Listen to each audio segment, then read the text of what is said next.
오늘 본문은 예수님께서 제자들과 함께 길을 가실 때에 있었던 일입니다. 말씀에 보니까요, 길을 가시다가 날 때부터 맹인된 자를 보셨습니다.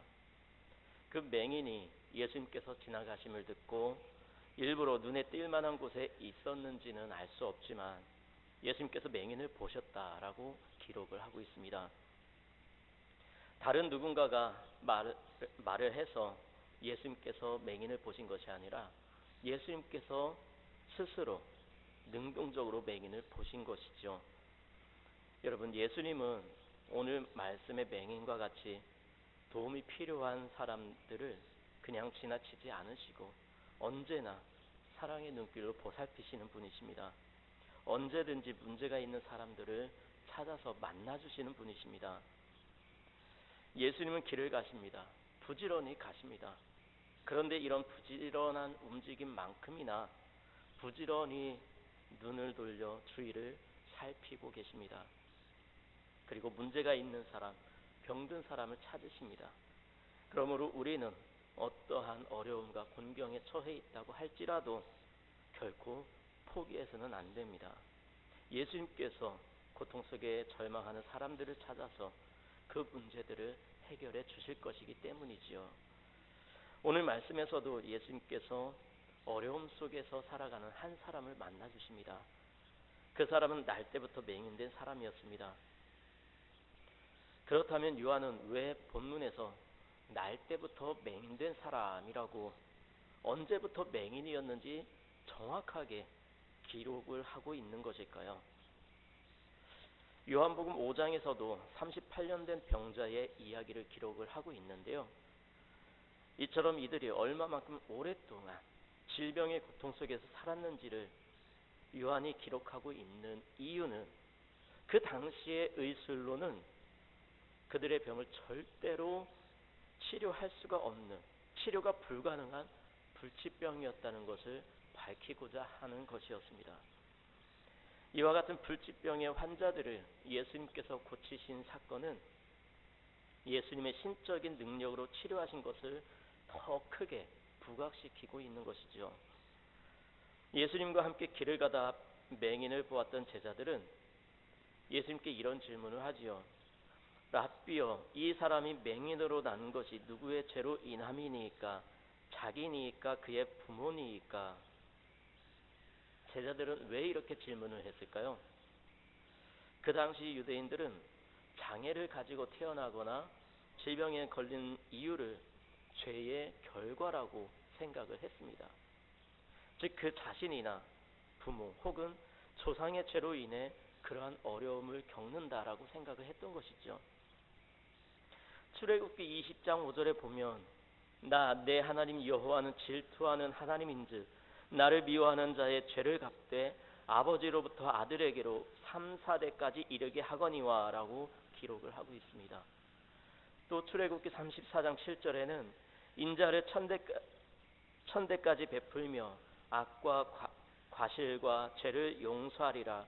그러나 벌을 면제하지는 아니하고 아버지의 악행을 자손 3, 4대까지 보응하리라. 이렇게 기록을 하고 있습니다. 이러한 구약성경의 내용을 알고 있던 당시 사람들이 이렇게 생각하는 부분은 이해가 되지요. 하지만 구약성경의 기록은 죄의 상속을 말하는 것이 아니라 죄의 영향력이 뿌리 깊기 때문에 자손들에게 그 영향력이 미칠 수 있음을 말하는 것인데 사람들이 이것을 죄의 상속으로 오해를 한 것이죠. 하나님은 무조건 조상의 죄 때문에 자손까지 불행하게 만드시는 분이 아니십니다. 오히려 에스겔서 18장 20절을 보면 범죄하는 그 영혼은 죽을지라도 아들은 아버지의 죄악을 담당하지 아니할 것이요 아버지는 아들의 죄악을 담당하지 아니하리니 의인의 공의도 자기에게 돌아가고 악인의 악도 자기에게로 돌아가리라. 이렇게 말씀하고 있습니다. 하나님은 다만 자손들이 조상의 죄를 답습할 경우에 징벌을 내리시는 것이죠. 또한 누가 불행을 당했다고 해서 반드시 그 사람이 우리가 알지 못하는 어떤 죄를 범한 것은 아닙니다. 욥을 보십시오. 동방의 의인으로 불렸던 욥도 큰 불행을 당했지만 그 불행은 욥이 죄를 저질러서 당했던 불행이 절대로 아니었습니다. 오히려 그의 믿음을 시험하시고 또 그의 신앙과 삶을 더욱 성장시키시려는 하나님의 선하신 섭리의 결과였습니다.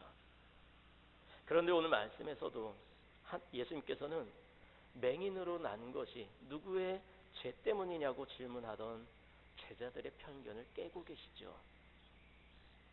그렇다면 제자들의 질문에 예수님께서 대답하신 답은 무엇입니까? 3절에 보니까요, 예수님은 이렇게 말씀하고 계시죠. 이 사람이나 그 부모의 죄로 인한 것이 아니라 그에게서 하나님이 하시는 일을 나타내고자 하심이라. 그렇습니다. 예수님은 이 맹인을 통해 하나님께서 하실 일이 있으시다고 말씀하고 계십니다. 그렇다면 그 맹인을 통해 하나님께서 어떠한 일을 하시려고 하셨을까요? 우리는 이미 본문의 내용을 알고 있기 때문에 쉽게 답을 할 수가 있습니다. 그것은 바로 맹인의 눈을 뜨게 하시는 하나님의 능력을 나타내 보여주시는 것입니다.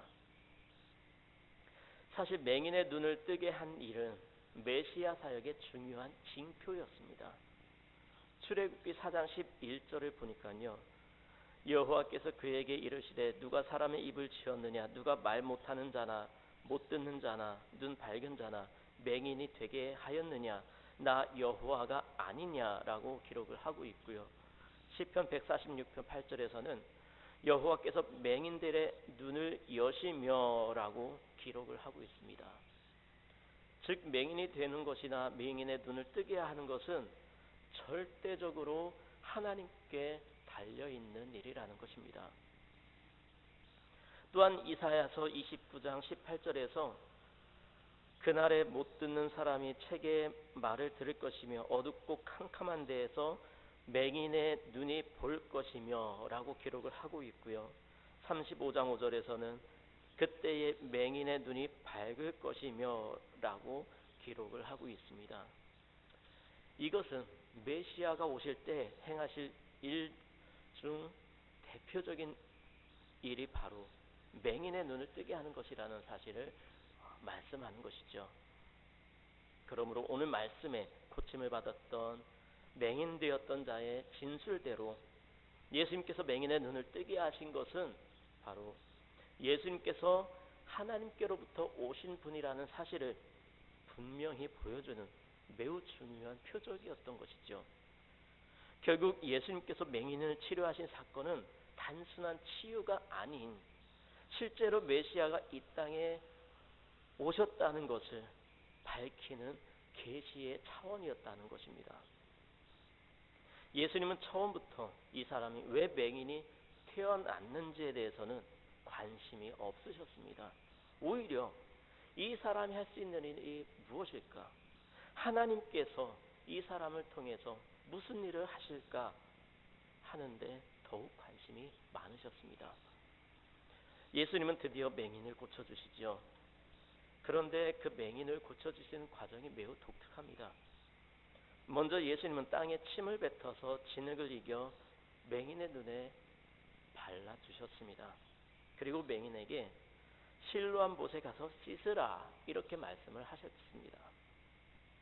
이렇게 하는 것이 민간 율법이었는지는 모르겠지만 이렇게 해서 눈을 뜨게 된다면 많은 사람들이 이러한 행동을 했을 것입니다. 이렇게 해서 눈을 뜨게 된다면 실제로 눈을 뜬 사람이 있었을 것이죠. 그런데 이렇게 해서 눈을 뜬 사람은 한 사람도 없었습니다. 예수님의 그 기적 밖에는요. 많은 사람들은 땅에 침을 뱉어 진흙을 이겨 눈에 바르는 예수님의 치유법에 대해서 불결하다더니 혹은 의학적으로 타당하다느니 하면서 갑론을박하기도 하죠. 그런데요, 침을 뱉어서 이긴 진흙 자체에 정말 눈을 치유할 약효가 있을까요? 아닙니다. 침이나 흙에는 눈을 뜨게 할 성분이 없습니다. 그렇다면 예수님은 왜 이러한 치유 방법을 사용하고 계신 것일까요? 여기서 우리는 학자들의 의견을 다 내려놓고 우리의 방식대로 쉽게 생각을 해봤으면 좋겠습니다. 여러분, 눈을 감으면 어떻게 될까요? 한번 이 자리에서 눈을 감아 보시기 바랍니다. 눈을 감으면 앞이 보이지가 않죠. 그 상태에서 손으로 눈을 한번 가려볼까요? 더 어두워집니다. 더 답답해집니다. 예, 뜨셔도 좋습니다. 그렇습니다. 예수님께서 맹인의 눈에 진흙을 바른 것은 그 맹인의 믿음을 시험하신 것입니다. 맹인은 본래 보지 못해서 매우 갑갑함을 느끼는데 그의 눈에 진흙을 바른 것은 그로 하여금 더욱 갑갑함을 느끼도록 만드신 것이지요. 그런데도 불구하고 그 맹인은 끝까지 예수님을 신뢰하고 예수님의 명령을 따라서 실로암 못에 가서 눈을 깨끗이 씻었습니다. 그렇게 했을 때에 그는 앞을 볼 수 있게 된 것이죠. 이것은 마치 엘리사가 나아만으로 하여금 요단강에 가서 7번 몸을 잠그게 해서 그의 문둥병이 고침을 받게 한 것과 같습니다. 만일 오늘 말씀의 맹인이었던 이 사람이 흙으로, 그것도 침으로 이긴 흙으로 눈에 바르는 예수님에 대해 기분 나쁘게 생각을 했다면 과연 어떻게 됐을까요? 기분 나쁘게 생각하고 실로암 못에 가지 않았다면 기적은 없었을 것입니다. 오늘 말씀을 자세히 보면 예수님은 맹인에게 그냥 실로암에 가서 씻으라고만 말씀하셨지 실로암에 가서 씻으면 보게 될 거야 라고 말씀하시지 않으셨다는 사실입니다. 그럼에도 불구하고 맹인은 예수님의 말씀에 순종을 했습니다. 이렇게 예수님의 말씀에 순종한 결과 이 맹인은 앞을 보게 되는 기적을 경험하게 되었습니다. 기적의 주인공이 된 것입니다. 그런데 사실 예수님은 이와 같은 방식으로 많은 병자들을 고쳐주셨지요. 10명의 나병 환자가 예수님을 찾아갔을 때에 예수님께서는 그들을 직접 고쳐주시지 않으셨습니다. 다만 그들에게 가서 제사장들에게 너희 몸을 보이라 이렇게 말씀만 하셨지요. 이러한 예수님의 말씀에 10명의 나병 환자는 무조건 순종했습니다. 제사장들에게 갔습니다. 그런데 그들이 제사장에게 가던 중에 그들의 병이 나은 것을 알게 되었지요. 그리고 그들 중 한 명만이 예수님께 돌아와 예수님의 발 아래 엎드리며 감사했습니다. 그들이 무조건 순종했을 때 기적이 일어난 것입니다. 한 중풍병자를 4사람이 메고 왔을 때에도 예수님께서는 중풍병자에게 내가 네게 이르노니 일어나 내 상을 가지고 집으로 가라고 말씀을 하셨습니다.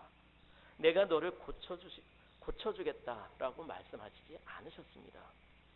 그런데 중풍병자는 예수님의 말씀에 무조건 순종했습니다. 그래서 이 사람은 병만 나은 것이 아니라 힘이 생겨서 자신의 침상을 들고 갔습니다. 순종했을 때에 기적이 일어난 것이죠. 여러분, 우리는 신앙생활을 하면서 삶의 기적이 없다고 말을 합니다. 그렇다면 기적을 체험하려면 어떻게 해야 될까요? 말씀에 순종해야 합니다. 아주 간단하죠. 그러나 우리의 삶의 모습은 어떻습니까? 말씀에 순종하지는 않으면서 기적을 체험하려는 욕심은 가지고 있습니다. 그렇기 때문에 앞이 안 보이고 기적이 나타나지 않으면 하나님을 비판하기도 하죠. 여러분, 기적을 체험하려면 말씀에 순종해야 합니다. 주님의 말씀에 순종하는 것이 중요합니다. 요한복음 3장 36절에 보면 아들을 믿는 자에게는 영생이 있고 아들에게 순종하지 아니하는 자는 영생을 보지 못하고 도리어 하나님의 진노가 그 위에 머물러 있느니라고 말씀하고 있습니다. 하나님의 아들이신 예수님을 믿는 자에게는 영생이 있습니다. 그런데 예수님께 순종하지 않는 자는 믿음이 없기 때문에 순종하지 않는 것이죠. 예수님을 믿지 않기 때문에 영생을 보지 못하는 것이요, 하나님의 진노가 그 위에 머물러 있을 수밖에 없는 것입니다. 믿음만큼 순종합니다.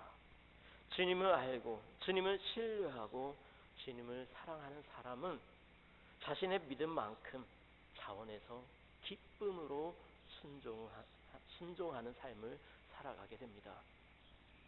주님을 위해 살고 말씀대로 살고 주님의 뜻대로 순종합니다. 이것이 믿음의 열매입니다. 야고보서 2장 26절에 보면 영혼 없는 몸이 죽은 것 같이 행함이 없는 믿음은 죽은 것이니라 하고 기록을 하고 있습니다. 죽은 믿음으로는 구원을 받을 수가 없습니다. 행함이 있는 믿음을 가져야 합니다. 산 믿음을 가져야 합니다. 말씀대로 순종하는 믿음을 가져야 합니다. 아무리 내 지식과 내 경험과 내가 가진 모든 것을 다 동원해서 내 생각대로 해야 될 것 같이 느껴진다고 할지라도 그것은 그야말로 내 생각일 뿐이지 하나님의 생각이 아닙니다.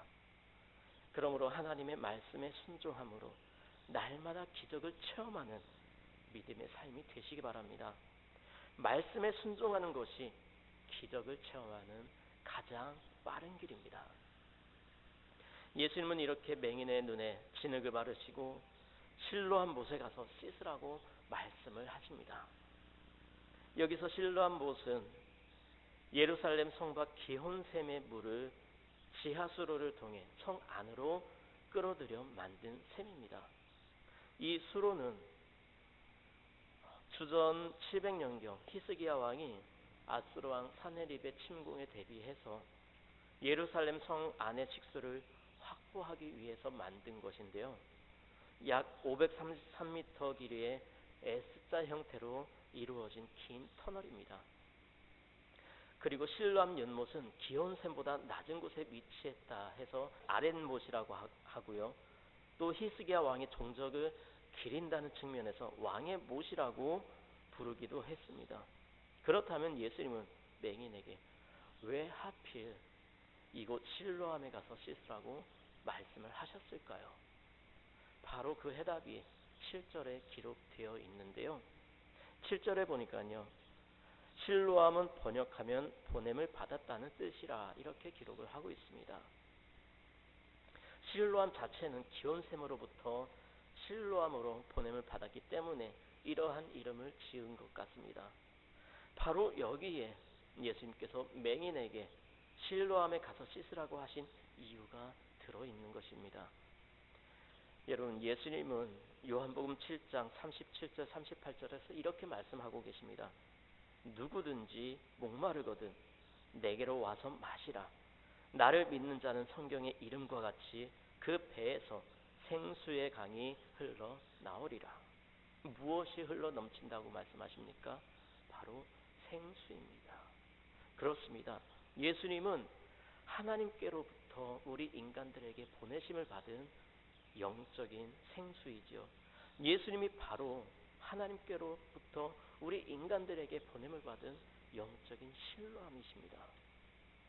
그러므로 앞을 보지 못하던 맹인이 실로암 못에 가서 씻고 앞을 보게 된 것처럼 우리를 또한 생명수가 되시며 영적인 실로암이신 예수님께 나아가야만 고침을 받고 새 삶을 살 수 있게 되는 것입니다.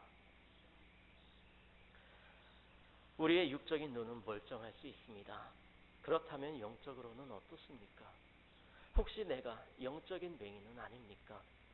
우리 가족 중에 영적인 맹인이 있을 수 있습니다. 예수님을 믿는다고는 하지만 맹인일 수 있습니다. 마태복음 15장 14절에 보면 예수님은 바리새인들의 외식을 책망하시면서 그들을 향해서 그들은 맹인이 되어 맹인을 인도하는 자로다. 만일 맹인이 맹인을 인도하면 둘이 다 구덩이에 빠지리라고 말씀하셨습니다.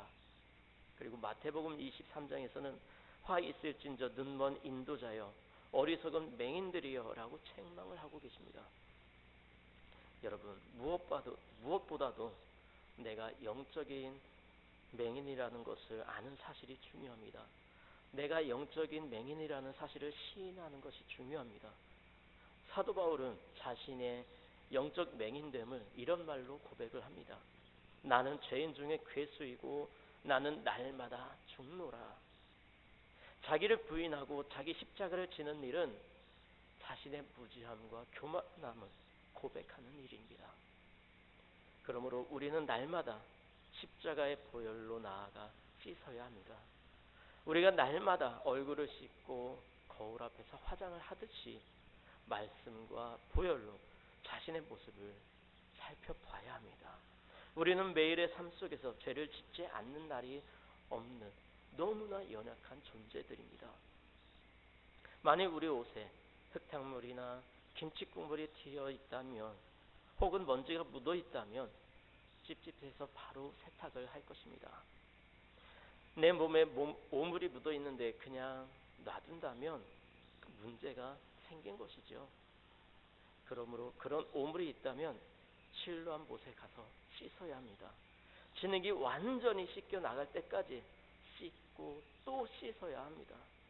씻으러 가서 어느 정도 남겨두고 씻고 왔다고 하면 안 됩니다. 깨끗하게 씻을 때 모든 것을 새롭게 볼 수가 있습니다. 그 다음 우리가 실로한 못에 가서 눈을 씻어 밝아졌다면 달라진 내 모습을 발견할 수 있어야 합니다.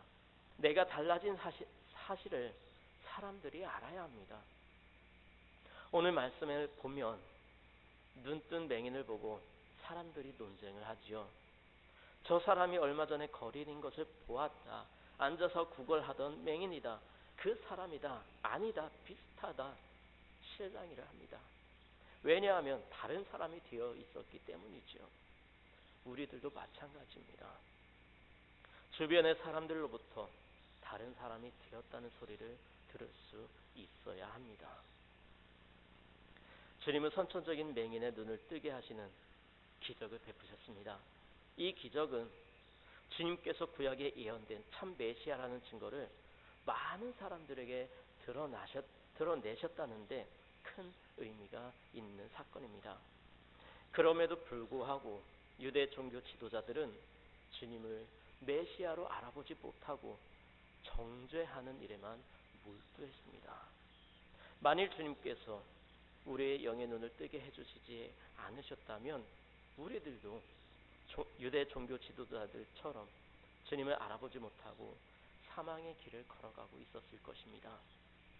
이제 영의 눈을 뜨게 해주시고 믿음의 삶을 살아가게 하신 주님의 은혜에 감사하며 아직도 영의 눈을 뜨지 못한 세상 사람들에게 참 메시아이신 예수님을 전하는 빛의 사명을 감당하며 살아가는 저와 여러분의 삶이 되시기 바랍니다.